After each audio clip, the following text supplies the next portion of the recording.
All right. Good afternoon, everybody. Thank you for coming in. This afternoon, we've got the elements of self-governance, contracting, and compacting tribal programs. We've got a wonderful presenter today, and you're not going to find many people in Indian country that know more about it. I say that with all honesty, and also because she's my boss. Right. And I'm not going to be so presumptuous to try and do her bio. I'll let her do that, but please welcome Karen Woodard. Thank you. Also, if you have any questions, please raise your hand and I'll come over to you with the mic. Yeah, and please feel free to interrupt anytime during I don't want to sit here and lecture you guys. I want this to kind of be a participation. I'm Karen Woodard again, a Realty Administrator for the Morongo Band of Mission Indians. I have been with Morongo a little over almost 20 years now. I originally hired in as a project manager. I was part of our casino development, and then slowly got moved into the realty programs because, of course, with economic development, you start with right-of-ways. You're working with different entities with trying to get utilities out there. So it just kind of evolved into something else. Morongo really wanted to do HUD 184 loans. We couldn't get title status reports from our local title company. So we decided to contract the function from the Bureau of Indian Affairs. And that then just developed into contracting title, then to contracting the realty program, the title program, our other trust services like natural resources, environmental development. And then after about 10 years of doing that, we went into compacting. So I don't pretend to be the expert here in the room. I was hoping that Office of Self-Governance would send some people down to kind of talk to you guys, give you a little bit more information about how to actually going into who you would contact in your region to, be a compact tribe. But unfortunately, with government shutdown, they weren't able to. So here I am, all by myself. So I'm curious, how many here in the room are contract tribes? How many are compact? Well, so we got a lot of people in here that are kind of new to the program, new to contracting, new to compacting. So we have some from different regions. You guys are all probably from Southern Plains or, okay. So any California tribes? Okay. Any Midwest? Nope. I do recognize some people in the room, like Shelley and Kevin and Julie, and I would like them to come to the front of the room. No, I'm just kidding. You stay where you are.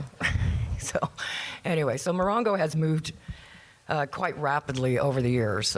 We seem to be the tribe that is always taking the first step.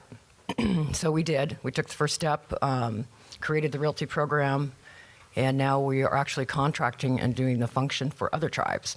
So I am trying to educate other tribes on how they go about compacting or contracting their funds from the Bureau of Indian Affairs.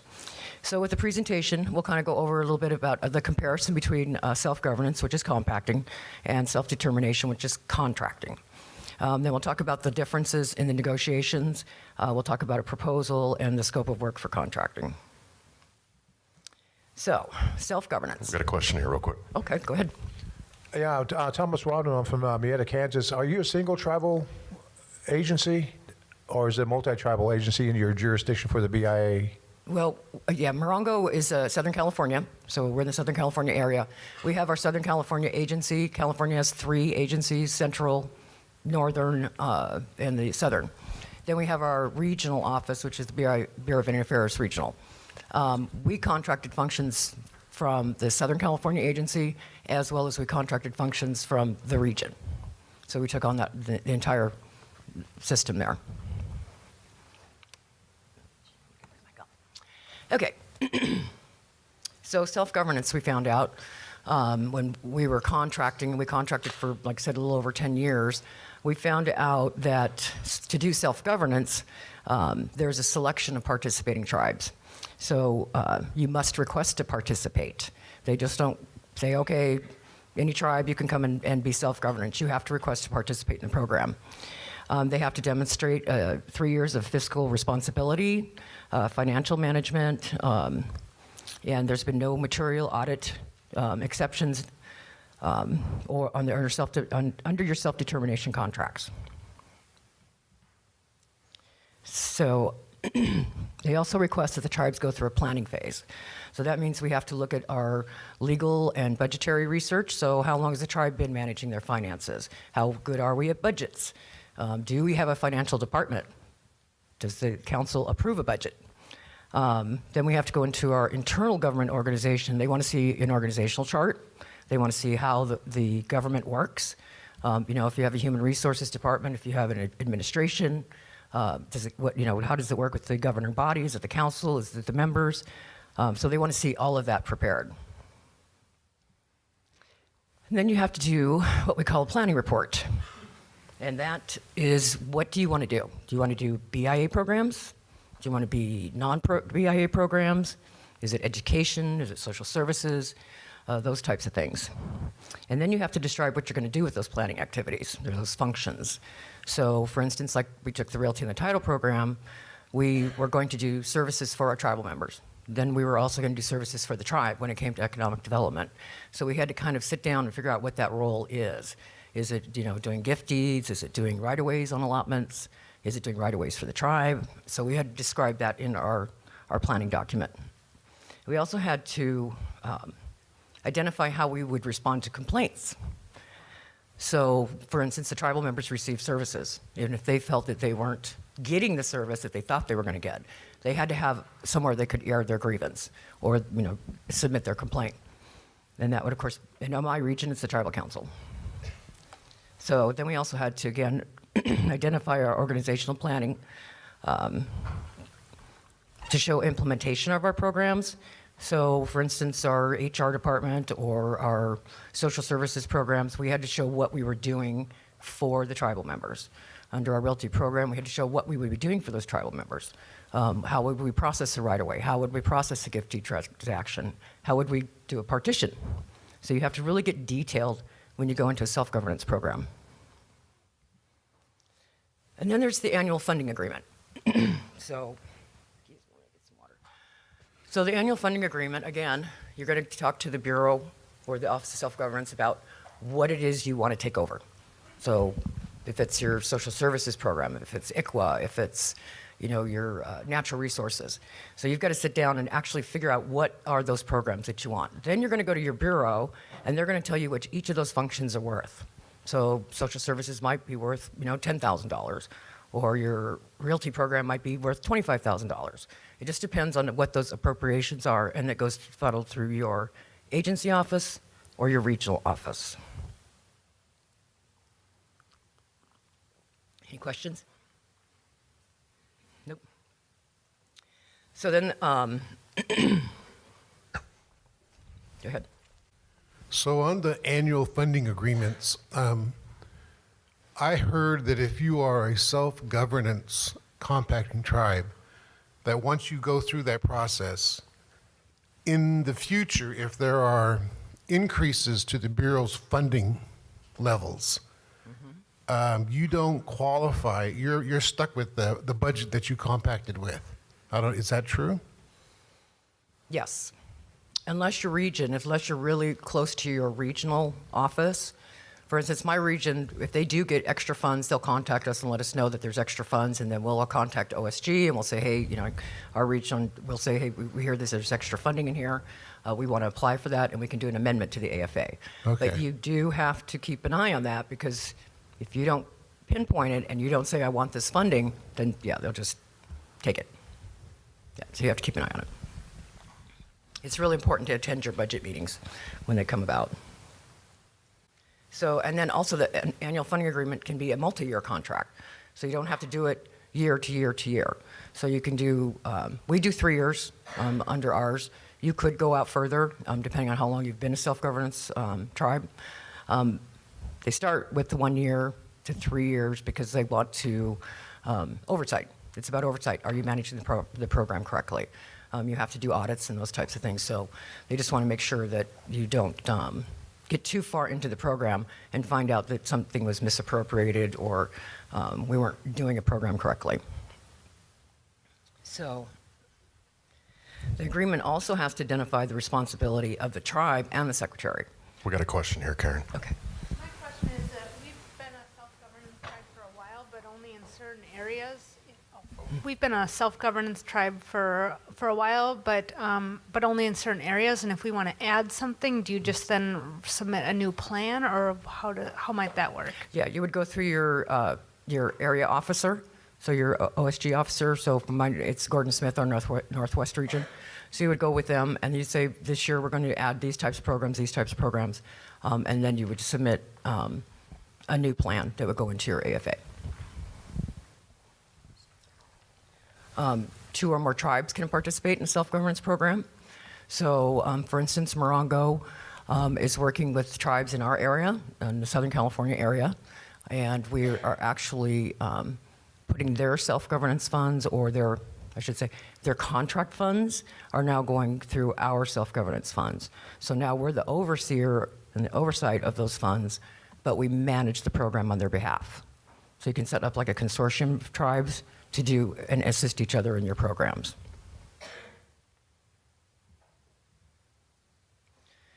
So what does an annual funding agreement consist of? So each AFA authorizes the tribe to plan, conduct, consolidate, and administer programs. Services, functions, and activities administered by the BIA at the agency, region, and central office level. So yes, you can actually take functions from your central office if you feel necessary. An AFA can also authorize the tribe to plan, conduct, consolidate, and administer programs, services, functions, and activities administered by non-BIA agencies within the Department of Interior. So if you want to do something with forestry, you can do something with forestry. If you want to do something with national parks services, like your TIPO offices, you can do that as well. I don't know what that food made my mouth dry today. So an AFA may also include programs, services, functions, and activities which are of special geographic, historical, or cultural significance to the participating tribe. So for instance, we have a cemetery that's not in trust, but we can manage that fund and actually get additional funding to take care of that cemetery. Just depends on what is available, what the appropriations were for that budget year, and what you can use those funds for.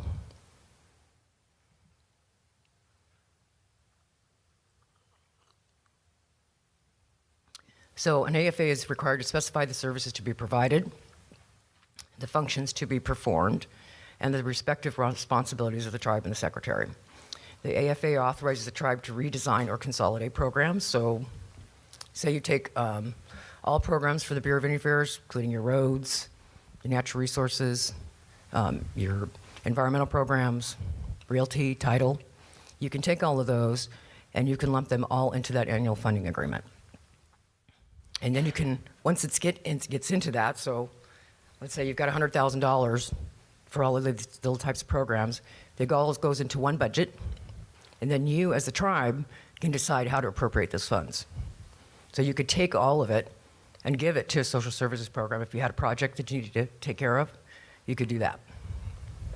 So it gives you a little bit more leeway. Like under a contract, which we'll find out here shortly, you can't without the permission of the BIA. Under self-governance, you can. And then you can also do modifications are a little easier than under a contract. So you can do by written amendment signed by the tribe, and then you can just submit it to the secretary that this is our modification. That's what you asked before. You can take funds and add that to them. You would do a modification of that annual funding agreement. So the other difference is we're not required to abide by federal program guidelines, manuals, and policy directives, except for those that we specifically agree to. So if you took a program and you didn't agree with the way the Bureau was running it, you have a better way of running that program. You, as the tribe, can then decide how best to run that. You don't have the BIA oversight. The AFA requires the secretary to provide funds to the tribe in the amount equal to the amount the tribe would be eligible to receive under contracts and grants under the PL 638. So again, contracting, you go and say, BIA, I'm going to take out my road, you get $40,000. In self-governance, they have to match those funds. Is there another question back there? This includes amounts of direct programs and contract support cost. So you can get additional funding through contract support, indirect or direct. Indirect is, so say you have a finance department that's managing your budget, you would ask the Bureau to add 10% to your budget to pay for those employees that are working on the program.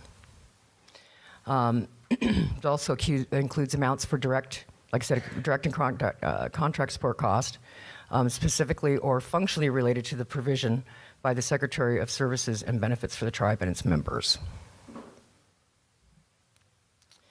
So any funds not expended under your annual funding contract can be carried over. And you don't have to say, Bureau, I'm going to carry this over to the next contract. It's just automatically carried over within your internal budget. So it doesn't have to say, you don't have to go back to the Office of Self-Governance and say, we didn't spend all our funding. We're just going to automatically roll it over. You can also do a reallocation, like we were talking about earlier. If you don't want to do, put all the funding and separate it out to all the little programs, you can actually fund one big project.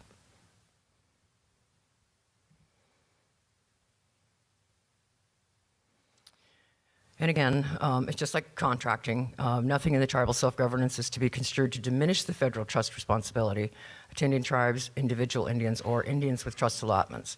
So if you're taking on, for instance, your realty and your title programs, you have that trust responsibility. You have to do it as if you were the Bureau of Indian Affairs. So you have to be aware of that.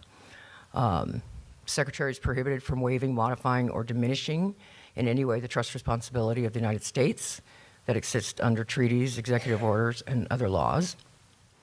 AFAs are required to include provisions to monitor the performance of trust functions by the tribe through an annual trust evaluation. So you are subject to an audit. They will see how you're managing the program.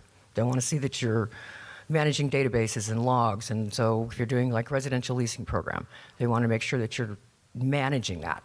And you know where a lease started, where did it end? Did that person get that service that they were supposed to get? So the trust evaluation is, I'm sorry. Oh. The trust evaluation is the audit, it's not a program evaluation?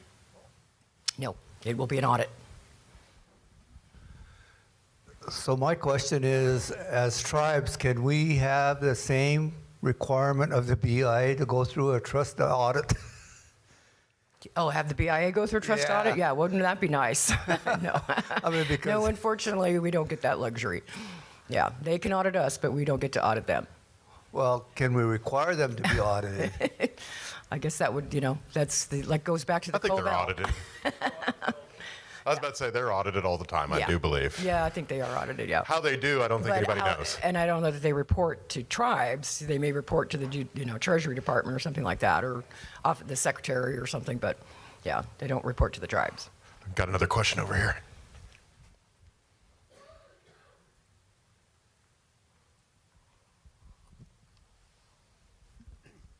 Thank you. Patty Perry, I'm with the Umatilla tribes in Eastern Oregon. And I was just assuming that there are CFR references for this information that you're providing. I wondered if you could let us know where that is located. Yeah. I actually have it on the last slide. And this presentation is on your flash drive that you guys got in your bags today. Hopefully you all have those. If you don't, let us know. But I do have regulations. There's PL 93638.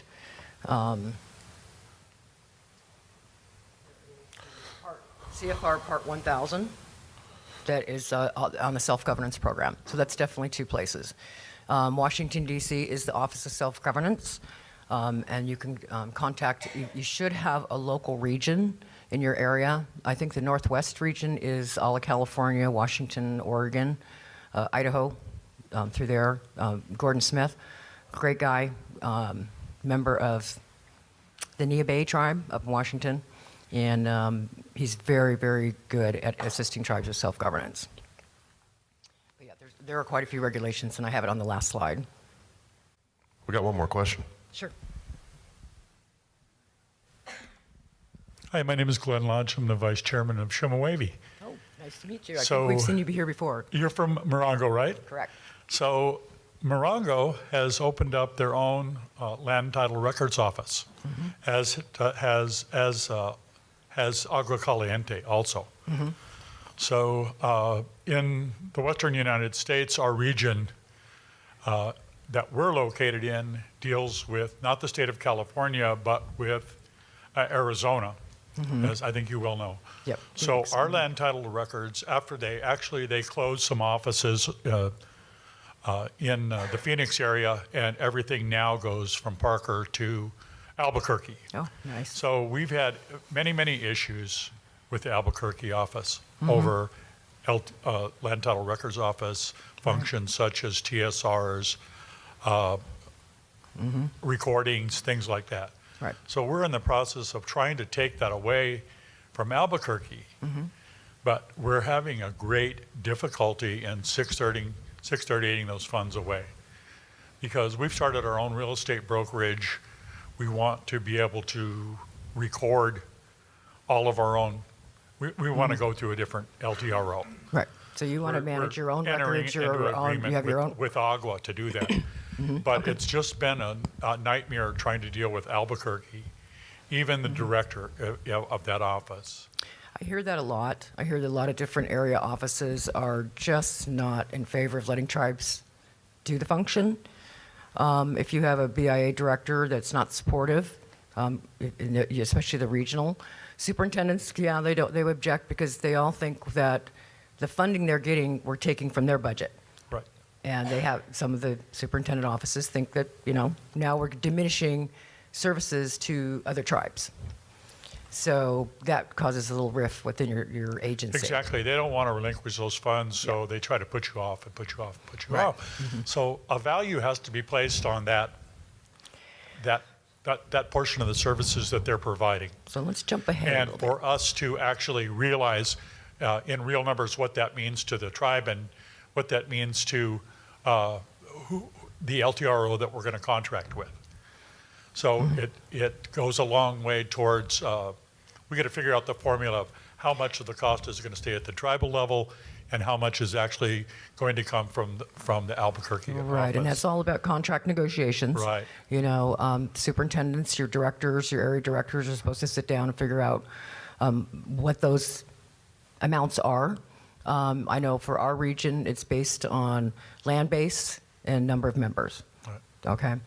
And It we wasn't don't- easy we don't for really- us. We don't really care what the number is. We just want to know what is the number. You know what I'm saying? Mm-hmm. For planning purposes. So those are the issues that we're having. I'm sure you probably know Connie Medina. Yep. And Know her very actually, well. she came out of the federal government in the land records area. So we couldn't have a better mentor. But it's been a battle. So. Yeah. We're reaching out to other tribes that have done the same thing, but most of them have been done in California and not in Arizona. So it's like we're, And a lot of times it's because they don't know where to start. exactly. So they're like, well. Well, we have a good idea where to start. Let's put a value on that and sign a 638 contract. Right. Yeah, they need to look at their overall budget. I mean, how many millions of dollars are they getting to take care of all of these tribes and their tribal members? Well, there's a lot of value in doing this too, so the tribe should really think Yeah, about, really your land consider it. offices should think about this. It And the took value us- is, let's say a tribal member comes to you with a 184 loan, or he has a commercial loan, he's going to build a house. So he needs a recorded lease, and he needs a TSR, title status report on his property for the bank or the lending institution. And he goes into the bank and he qualifies and he says, okay, we're going to set you up at 4.1% for the next 90 days. After 90 days, it could go up, it could go down. So what happens is they drag their feet. 90 days later, the Fed goes up. 6.5%, and You're right. the we got to Fed start goes up. over Now- again. Now you're locked into a higher mortgage. They just Right. cost you thousands and thousands of dollars because they can't do their job in a timely fashion. Right. And that's And what those are the issues that we're fighting. yeah. And It's Morongo all was in about the same tribal boat. member, right? We were in the same And their boat. ability to- Yeah. We were really fed up with how long it was taking to process a HUD 184 loan. But not only that, how long it was to get a title status report. I mean, a title status report some regions it's taking 3 to 4 years. Exactly. And that's absolutely insane. It There's just no reason for that. And it's no wonder tribal lands are sitting vacant because there's nothing they can do. They literally tied your hands. And that's one of the things we said, enough of this. We're going to contract.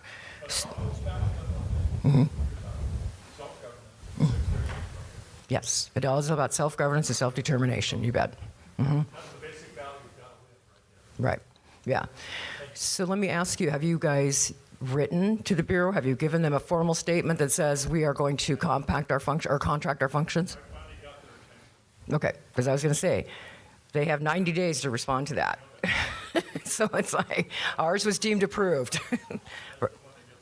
Yeah, exactly. Well, good for you, because it's, yeah. I don't mean to bash BIA because I do work really close with my region and my agency. They are a really good group of people. They are dedicated, at least in the state of California. We have a very good advocate, Amy Dutchke, who's our regional director. Been a great advocate for tribes and for self-determination, self-governance. But they are, unfortunately for them, they don't have the staffing, they don't have, the money, to, It's a no-win situation. It's a no-win for them. And just getting people, and that's kind of when we were talking about, I don't mean to jump off topic here, but we were talking about NTLA.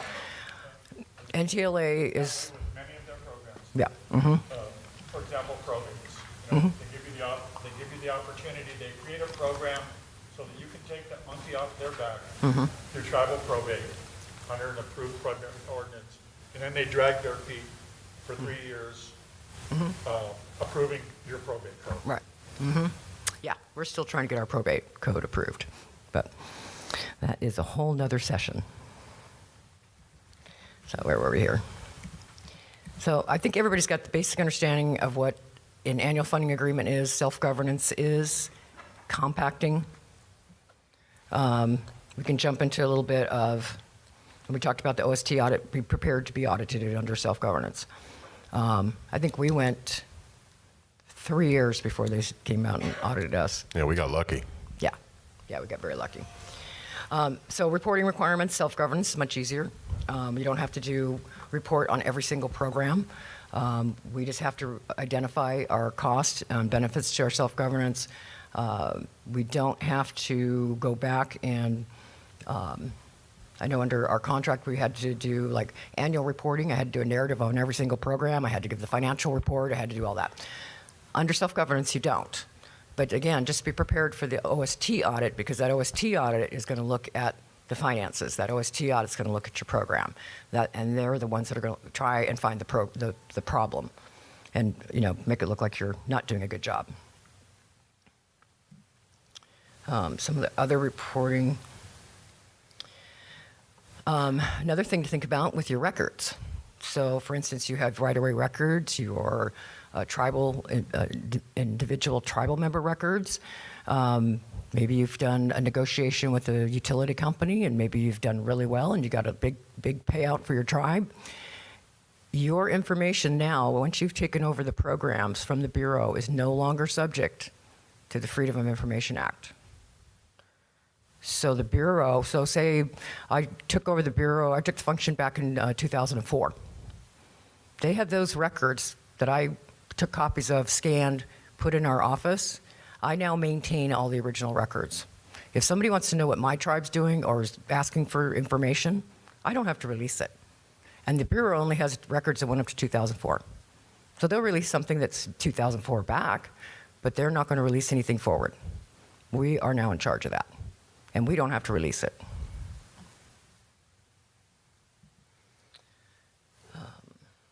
We are required to do a record-keeping system. So like I said, if you're, especially like the Realty and the title programs, and I keep harping on that because that's really what I do, but any of your programs, whether it's to be roads, tribal transportation, you do have to have some type of internal record-keeping system because that is exactly what the OST auditor is looking for. They want to see a database, they want to see a log, but you're actually managing those programs. So, work on your record-keeping systems, Excel spreadsheets, those types of things. We're also able to acquire excess property. So vehicles, It might be desks, file cabinets that they're no longer using.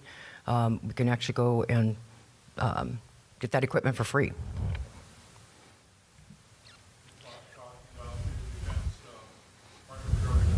No, it's through the Bureau of Indian Affairs, yeah. So so that they go through, or even your government vehicles, yeah. It's probably a little bit larger than that, but I don't know if I'd want a BIA vehicle, but yeah. So, but yeah, vehicles, equipment, that kind of stuff is available to you. So what are the differences between contracting and compacting? They're very, very, very similar. There's really not a lot of difference. The big difference is under self-governance, you have to be vetted. So you can ask to participate even though you've never done contracting, but if you haven't done any type of management of BIA programs, most likely Office of Self-Governance will deny because they want to make sure that you've managed a program for 3+ years. So just keeping that in mind when you're, that's the biggest difference from compacting.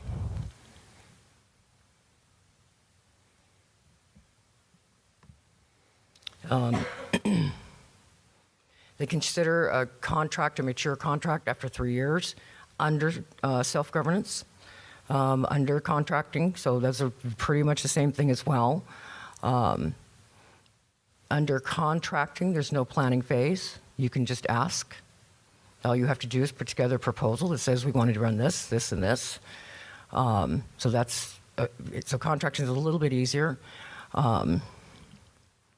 A contract proposal submitted by the tribe to the secretary and is subject to declination criteria, so you have to keep that in mind. And when he was talking before, they have 90 days to review your request. If they don't respond to that request with either, some reason why it should be declined, then they need to notify you of that. If they don't respond, then they can, your contract's deemed approved after 90 days. And they have to give you those contracts. They have to give you technical assistance. They have to help you get that program.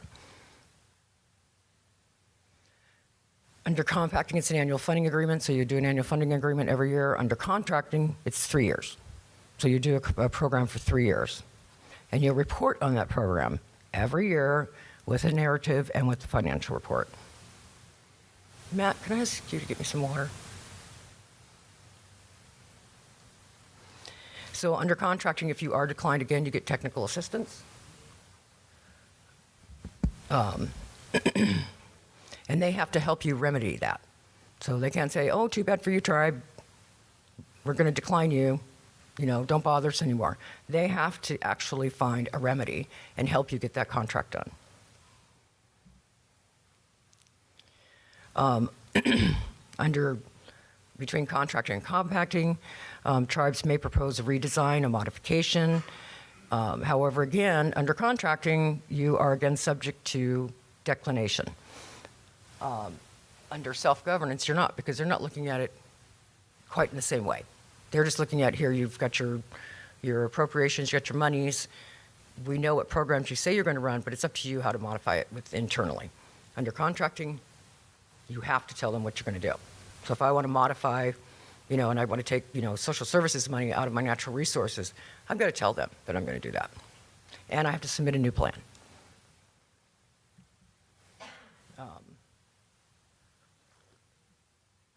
Under contracting, they can come out and visit you when Bureau feels it's time to come out and visit you.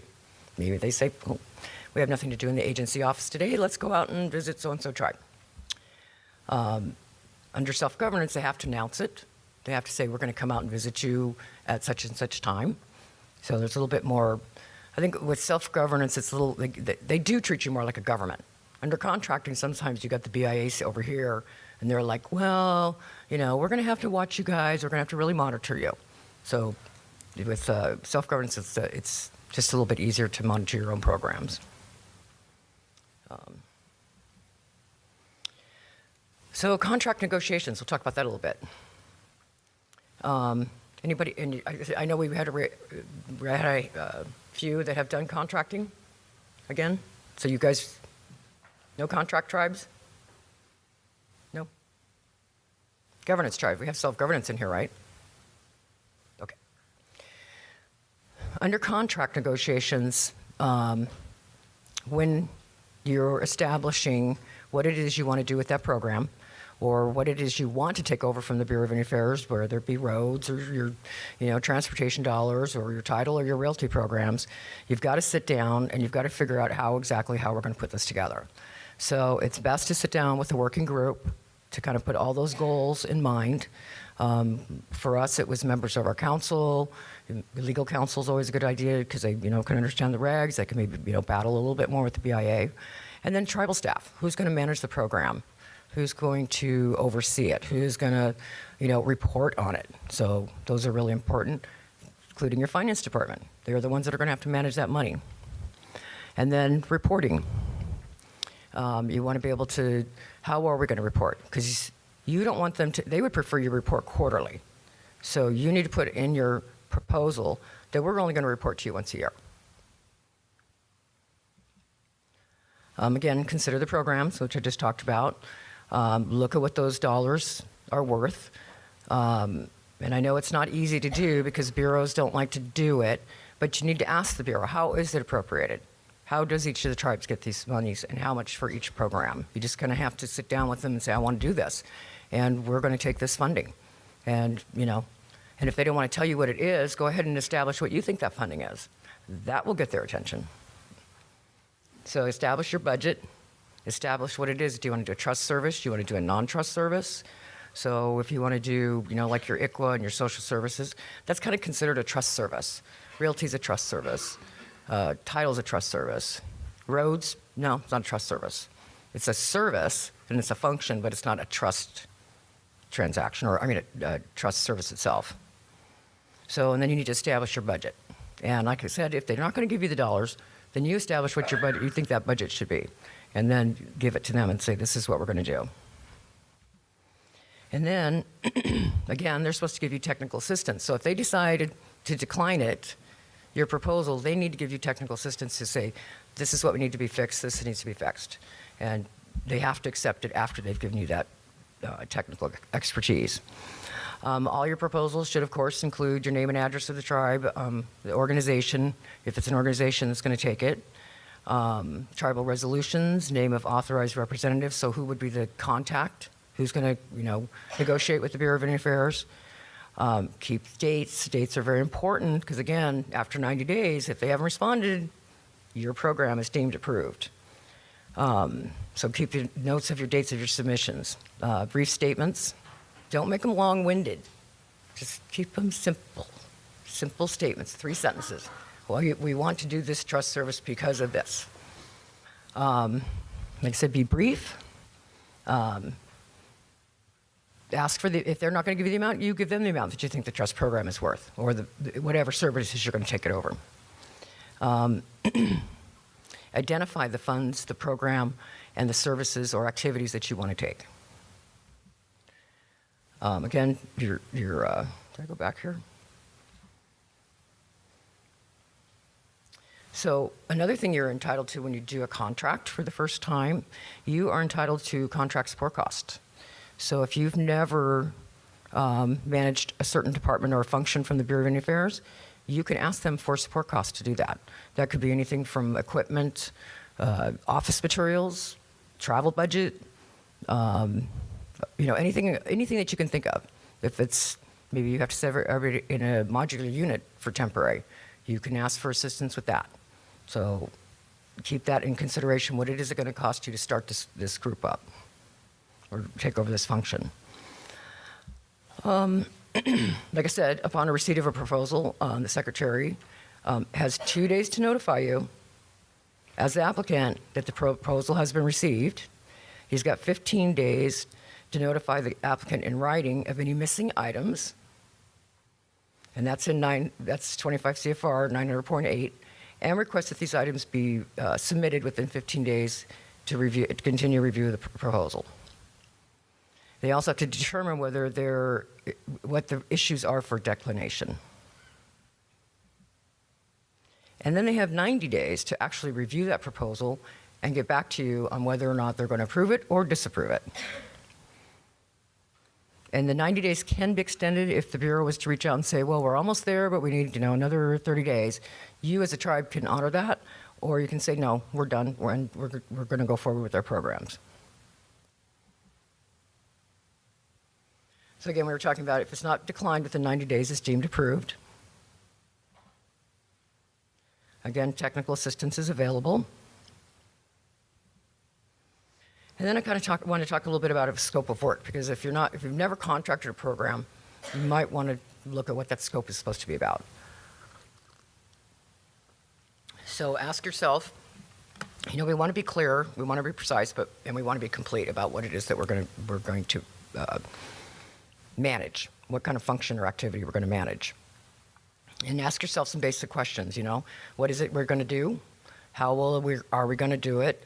Where should it be done? Do we have a location? Do we have an office? Do we have an area to put staff in there to manage the program? And who's going to do it? So if your roads program, maybe it's your public works department's going to manage it. Maybe if it's, again, realty or title, who's going to manage that? Is it, ICWA? Is that going to go to social services? Is social services going to manage it? So those are the kind of questions you have to ask yourself. And then it should be written so it doesn't limit you as the contractor or restrict your performance as the contractor. So you want to be broad. You don't want to limit yourself and saying we can only do this, this, and this. You want to do everything. So make sure that it's a broad statement. And remember to describe what the function is that you want to perform. And again, remember, it's a team effort. So if you have a good group of people that are actually sitting down and writing that scope of work with you, it's going to not be declined. Be prepared under contract reporting. You'll have to do narrative reporting. It might be tracking statistics. You might describe your accomplishments. There might be programs and future goals. So you might decide, you want to talk about your future goals and accomplishment, or future goals for that department. You'll have to do your financial reporting. So what did you spend those tribal priority allocation dollars on? Was it employee wages? Was it equipment? Was it supplies? So you need to figure those out too. For us, reporting under our Realty and our LTO program, we volunteered to do GIPRA reporting only because we wanted to track how much work we were doing, how much more we were getting done for the Bureau of Affairs, because our end goal was to try and get more money for our program. So the more information you give the Bureau, it's not a bad thing, but you can always go back for more money. You can always ask for more appropriations. And again, think about this. TPA funding may be very small. It may be, I think California, we're on the end of the appropriations, so we get very little money. So it might not be enough to cover all the costs to run that program. So you got to take that into consideration as well. If it's not enough to run the program, how are you going to run the program? Do we take other TPA monies to run that program? Do we have it in our general fund to run that program? So you got to take that into consideration.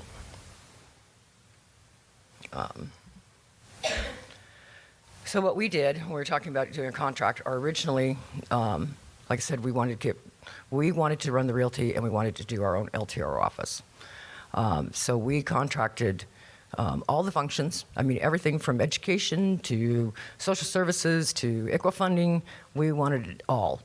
And then what we did was when we found out what all those appropriations were, what all that funding was, we decided what out of those programs was what was important to the tribe. And again, it was Realty, the LTRO, social services, and natural resources. So that's when we submitted back to the Bureau, we were told that we were going to pool all the money we were getting into those 4 programs.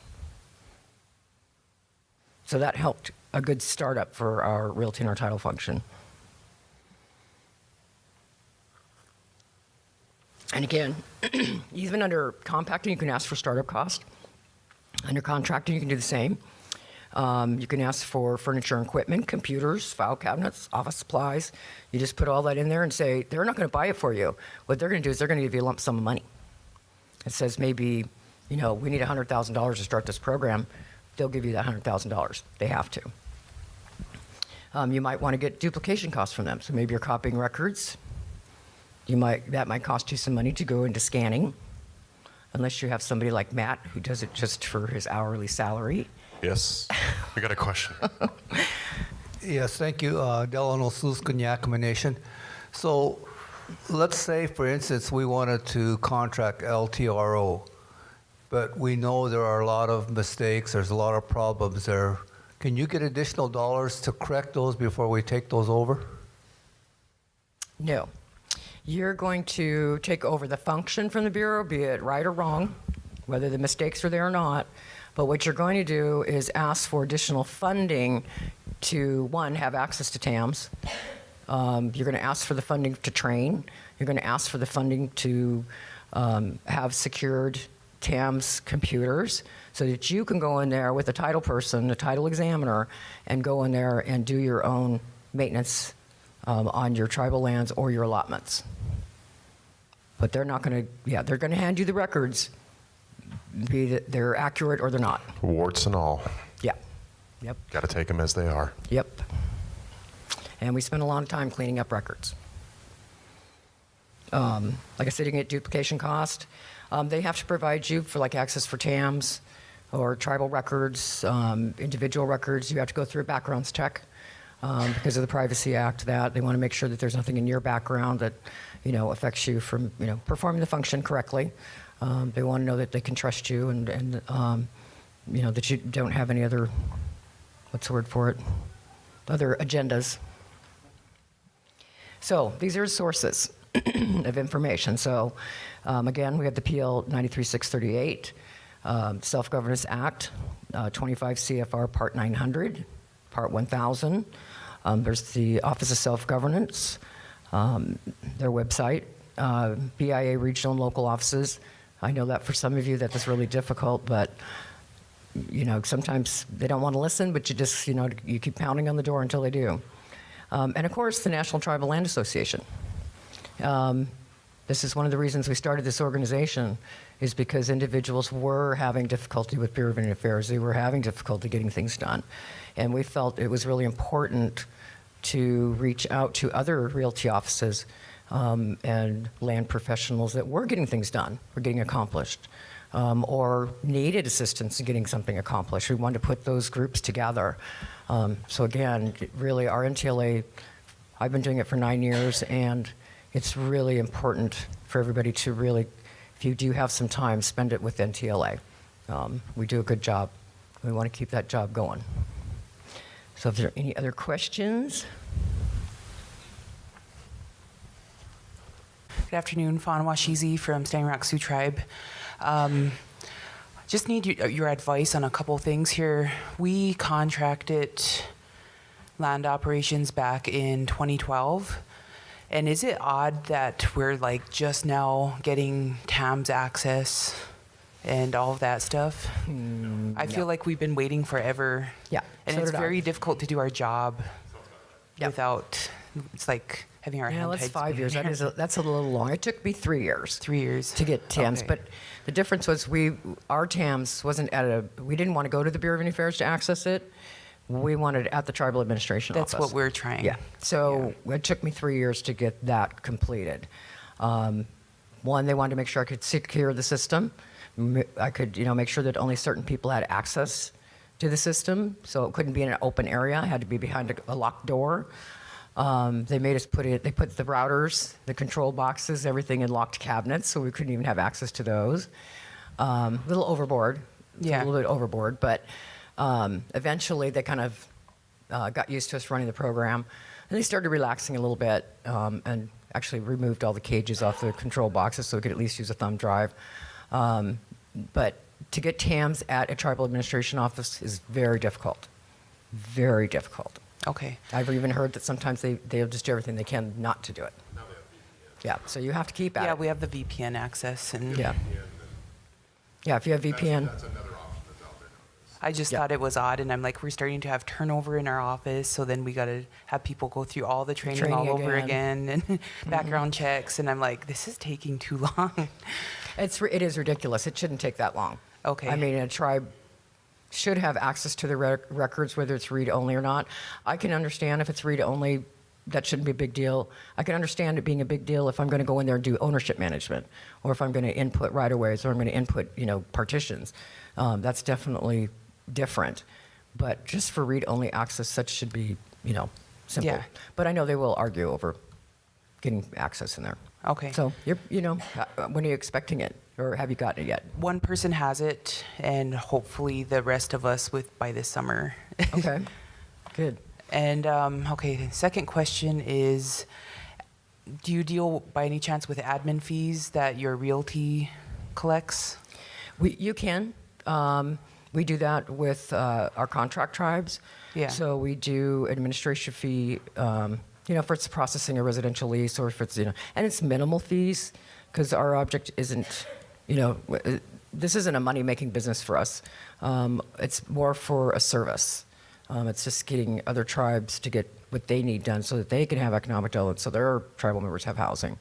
But yeah, we do charge minimal fees. So we have our Realty office charges admin fees, and in the past we used to get those, or at least half of them, for doing half of the administration part of it.